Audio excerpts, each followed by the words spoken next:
কথাবার্তা পরিষ্কার। 1 জুলাই গিয়েছে, আরেক জুলাই আসবে। এক গণ অভ্যুত্থান গিয়েছে, আগামী গণ অভ্যুত্থান আসতে যাচ্ছে। যদি না হয় সংসদে, সমাধান হবে রাজপথে। নতুন গণ অভ্যুত্থানের প্রস্তুতি নিন। ক্ষমতার পালাবদলের পর আমাদের ডিজিএফআই কেন ভারত ভ্রমণের প্রতি এত গুরুত্ব দেওয়া শুরু করল?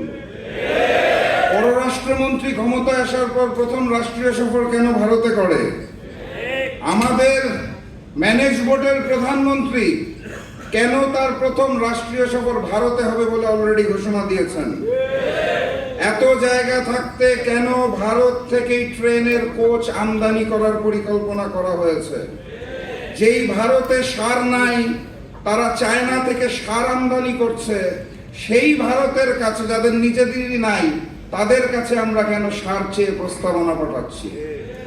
চায়না যখন আমাদেরকে জ্বালানি তেল দিতে চাইলো, সেই প্রশ্নটা আমরা কানে না তুলে, সেই প্রস্তাবটাকে কানে না তুলে কেন ভারতের থেকে জ্বালানি তেলের জন্য আবেদন দিচ্ছি?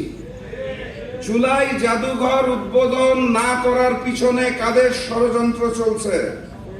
কেন সন্ত্রাসী সংগঠন ইসকনকে বাংলাদেশে 120 কোটি টাকার জমি মাত্র 2 লক্ষ টাকায় তুলে দেওয়া হয়েছে? ব্যাংক লুটেরাদের হাতে আবারও কিভাবে করে ব্যাংকগুলো তুলে দেওয়া হচ্ছে?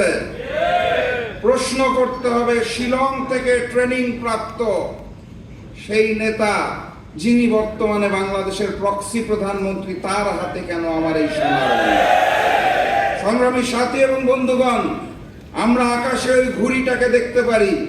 ঘুড়ির সাথে যে সুতাটা থাকে, তার কিছু অংশ দেখতে পারি, কিছু অংশ পারি না। সেই সুতার মধ্যে থাকে ডিপ স্টেট, সরকার, কমিশন, প্রশাসন, মিডিয়া। কিছু কিছু অংশ দৃশ্যমান হয়, কিছু কিছু হয় না। এই ঘুড়ি আর সুতার পিছনে যেই নাটাই থাকে, সেই নাটাইটাকে আমরা দেখতে পারি না।